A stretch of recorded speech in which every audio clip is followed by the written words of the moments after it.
kita ya. Oke, sebelum kita mulai praktek khotbah kita hari ini, alangkah baiknya kita menyanyikan satu lagu pujian, Bapa Sentuh Hatiku.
Hari ini kami sedang berkumpul di sini kelas 12 ingin melaksanakan ujian praktek yaitu khotbah ya Tuhan Yesus.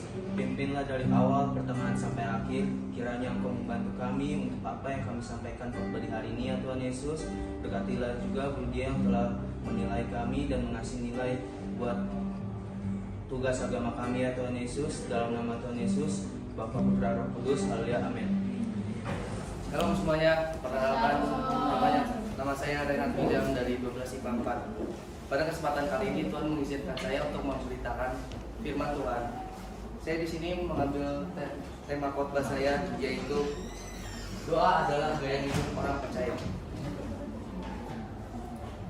Nah, pada tema tersebut saya akan membahas 3 pokok inti, yaitu pertama, doa memiliki kuasa.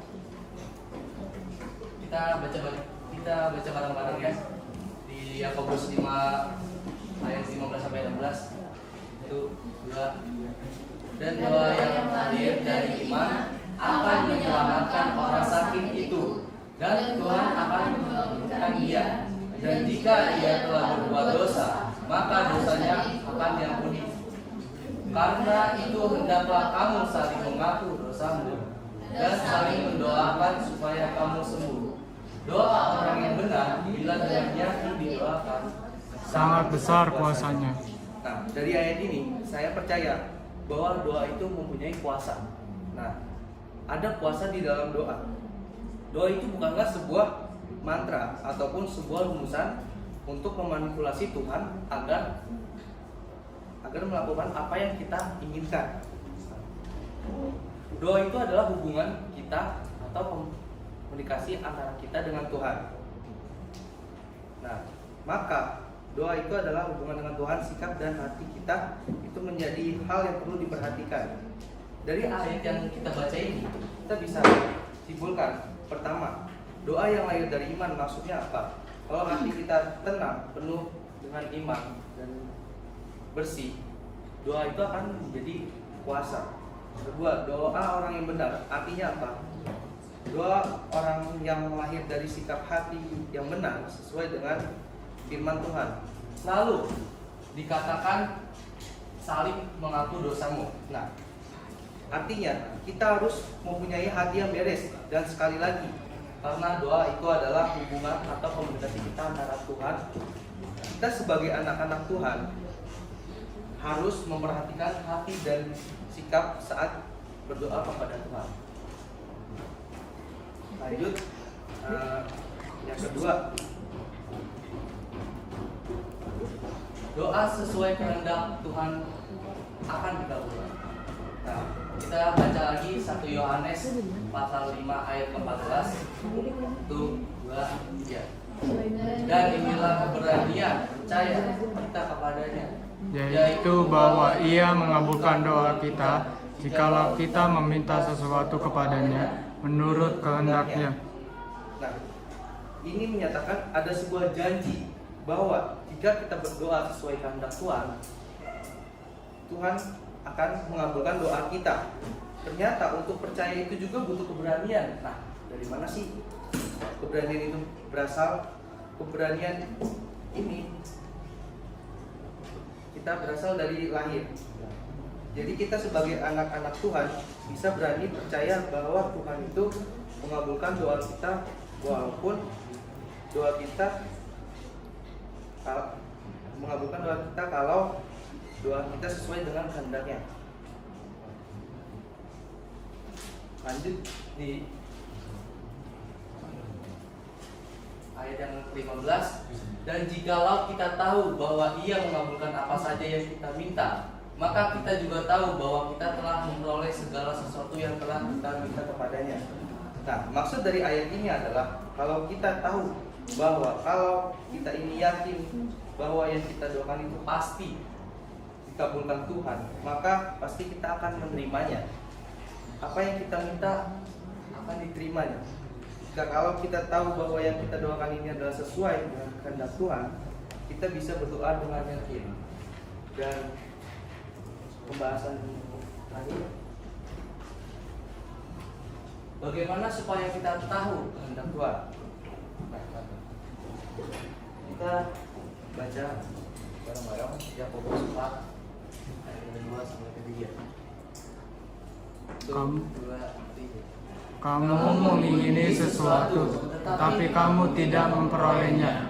Lalu kamu membunuh, kamu iri hati, tetapi kamu tidak mencapai tujuanmu. Lalu kamu bertengkar dan kamu berkelahi. Kamu tidak memperoleh apa-apa karena kamu tidak berdoa. Atau kamu berdoa, tapi kamu tidak menerima apa-apa karena kamu salah berdoa. Sebab yang kamu minta itu hendak kamu habiskan untuk memuaskan hawa nafsumu. Nah, dari ayat ini memberi kita penjelasan, kita nggak akan menerima apa-apa itu karena kita tidak berdoa. Atau kalaupun kita berdoa, kita nggak menerima apa-apa karena cara kita salah. Nah, ternyata doa kita itu hanya ditunjukkan untuk memuaskan hawa nafsu. Itu sebabnya penting untuk cek motivasi kita sebelum berdoa. Motivasi hati kita itu untuk menentukan ternyata ada doa yang bertujuan untuk memuaskan hawa nafsu kita. Apa sih itu hawa nafsu? Nah, hawa nafsu itu adalah perbuatan daging yang tidak berkenan di hadapan Tuhan. Tertulis di Galatia 5 ayat 19 sampai 21. Nah, perbuatan daging telah nyata, yaitu percabulan, kecemaran, hawa nafsu, penyembahan berhala, sihir, perseteruan, perselisihan, iri hati, amarah, kepentingan diri sendiri, percideraan, memecah, kedengkian, kemabukan, pesta pora, dan sebagainya. Terhadap semuanya itu kuperingatkan kamu seperti yang telah kubuat dahulu, bahwa barang siapa melakukan hal-hal yang demikian, ia tidak akan mendapat bagian dalam kerajaan Allah. yang itu artinya doa untuk hawa nafsu itu tujuannya adalah untuk menyenangkan diri sendiri. Kalaupun dia berdoa, dia tidak peduli dengan apa yang Tuhan kehendaki. Dia tidak peduli bahwa doanya itu mendatangkan kebaikan atau keburukan. Nah, selidiki firman Tuhan. Dia pasti yang merupakan kehendak Tuhan adalah ketika meminta keselamatan. Kalau kalian berdoa meminta pertobatan dan keselamatan, seseorang itu pasti mendapat kehendak Tuhan. Karena Tuhan ingin semua orang selamat dan Tuhan ingin semua orang bertobat. Lalu kenapa ada orang yang akhirnya nggak selamat karena tidak bertobat? Itu karena mereka mengeraskan hati mereka. Tapi berdoalah, karena keselamatan dan pertobatan itu adalah kehendak Tuhan. Apalagi kelepasan dari kuasa gelap itu adalah kehendak Tuhan. Kesembuhan dan hikmat itu semua dari kehendak Tuhan. Dari mana kita tahu kelepasan dan kesembuhan itu adalah kehendak Tuhan? Kita bisa tahu Yesus mati di kayu salib untuk menebus dosa sekaligus untuk melepaskan kita dari kuasa setan dan untuk menyembuhkan kita. Dan bukti bahwa hikmat adalah kehendak Tuhan. Salah satu bukti kalau Tuhan itu hikmat. Di Yakobus 1 ayat ke-5 dan 6. Tetapi apabila di antara kamu ada yang kekurangan hikmat, hendaklah ia memintanya kepada Allah yang memberikan kepada semua orang dengan murah hati dan dengan tidak membangkit-bangkit, maka hal itu akan diberikan kepadanya. Hendaklah ia memintanya dalam iman dan sama sekali jangan bimbang, sebab orang yang bimbang sama dengan gelombang laut yang diombang-ambingkan yang kemari oleh angin. Nah, kalau misalnya jalan kita buntu, satu hal yang kita bisa yakini bahwa kita tuh harus berdoa sesuai dengan kehendak Tuhan, meminta hikmat kepadanya. Dia akan memberikannya itu secara gratis gitu. Tuhan itu pernah berkata bahwa dia akan memberikannya karena dia itu murah hati. Dengan kata lain, kalau kita meminta hikmat sesuai dengan kehendaknya Tuhan, Tuhan gak akan pelit mengasihi kita hikmat. Dan Tuhan tidak akan menutup mata untuk memberikan kita hikmat dan keselamatan. Dia akan memberi sebanyak-banyaknya hikmat yang ia bisa berikan. Dia memberi hikmat itu dengan sukarela. Nah, itulah kebenaran firman Tuhan yang saya sampaikan. Semoga kita tetap mengingat bahwa doa itu adalah gaya hidup orang percaya. Amin.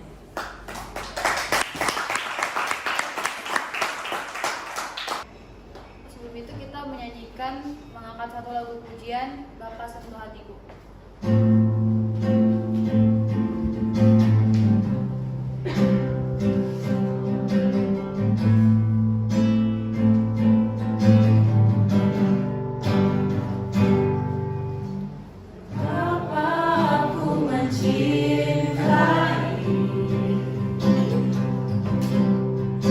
Segala yang telah terjadi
Mari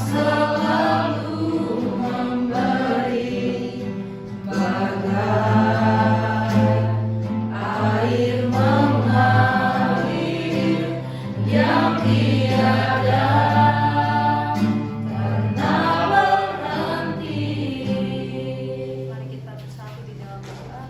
Bapa kami yang di dalam kerajaan surga, sekarang kami anak-anak-Mu sudah melaksanakan ujian praktik kami. Tuhan, kiranya apa yang kami sampaikan tadi bisa bermanfaat bagi teman-teman sekalian dan sesuai dengan kehendak Tuhan. Juga Tuhan memberkati Bu Lydia yang akan menilai kami nanti, kiranya kami mendapat hasil yang paling baik. Dan Tuhan, setelah dari tempat ini kami akan pulang ke rumah kami masing-masing.